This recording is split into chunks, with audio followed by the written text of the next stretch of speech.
nung ikaw ay board of director ng PhilHealth, umabot sa 1,760,000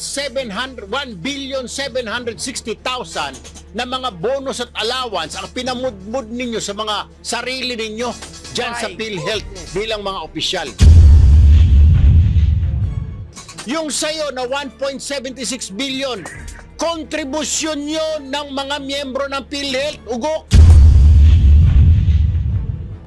Ginamit ninyo pang bonus sa mga sarili nyo, mga hinayupak kayo.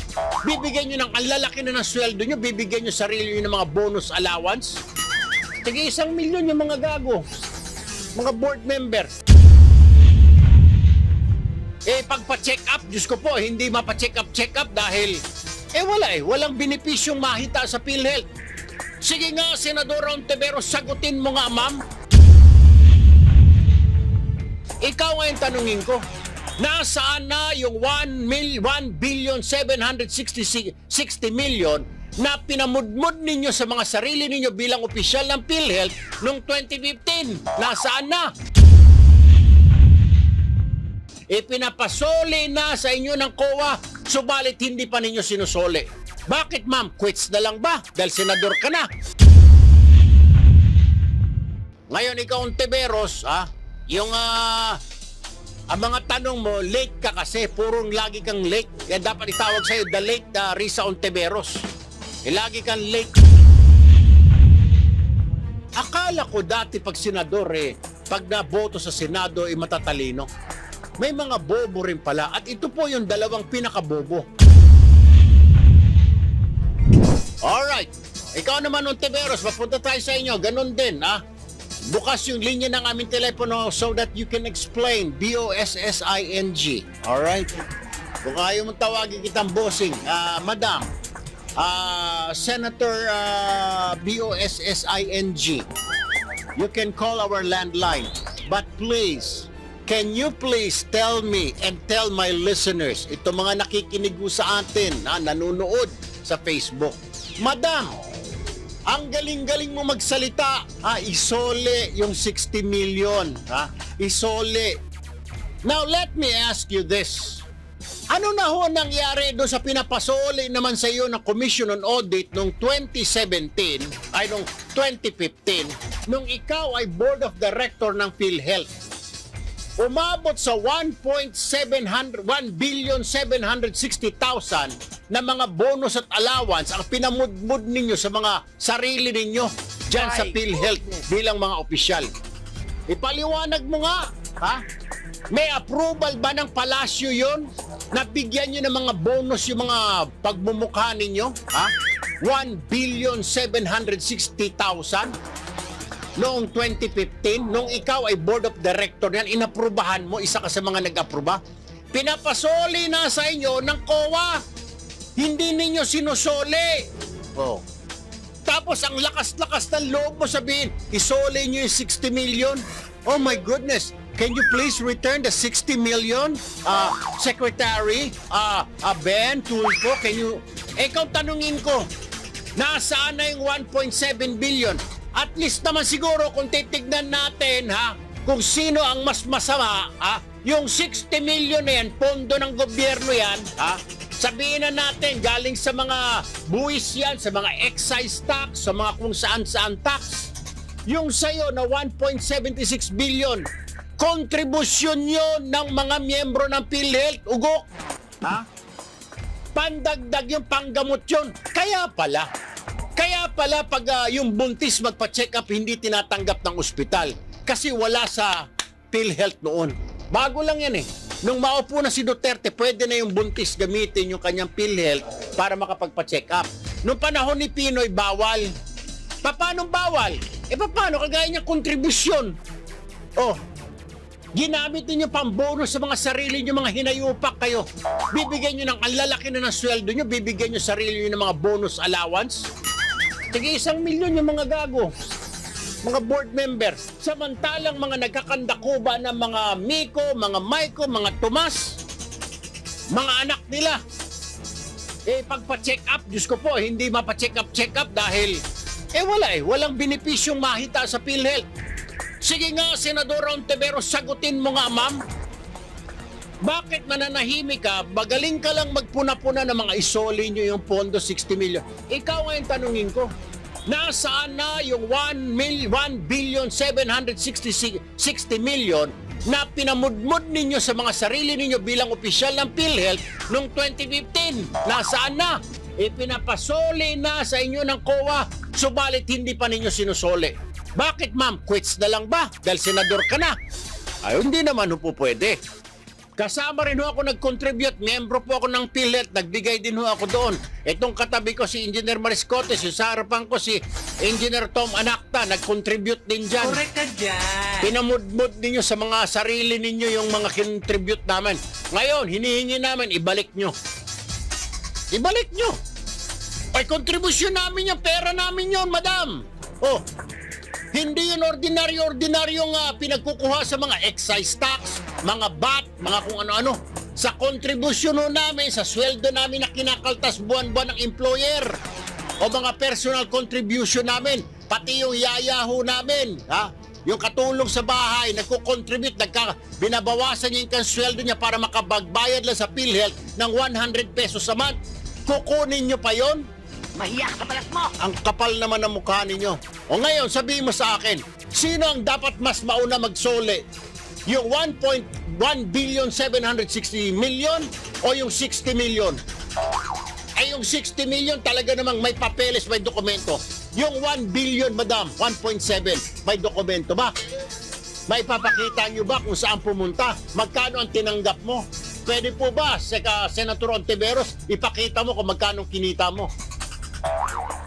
Diyos ko po naman, diyan kayo magaling eh. Pumuna kayo ng pumuna, mga demonyo kayo. Pero yung sarili ninyo, hindi ninyo tignan sa salamin. Manalamin muna kayo kung may uling ang mukha nyo. Hindi yung tira kayo ng tira, nagmamagaling kayo, nagmamalinis kayo, akala nyo santo kayo. Mga santong kabayo kayo, mga hinayupa kayo. Ito naman Trillanes, ha? Tumigil ka na nga para ka. Mabuti pa nga yung mga kaibigan ko, mga miyembro ng LGBT community. May mga isang salita, totoo yung sinasabi. Ikaw, hindi ko alam kung anong community ka, miyembro kang hinayupa ka. Hindi tatanggapin sa LGBT community yung gago na yan. Siguro sa demonyo community, tatanggapin ka at sinungaling. Ay, di ba, ilang beses sinabi ng Pangulo na sinungaling yung lalaking yan?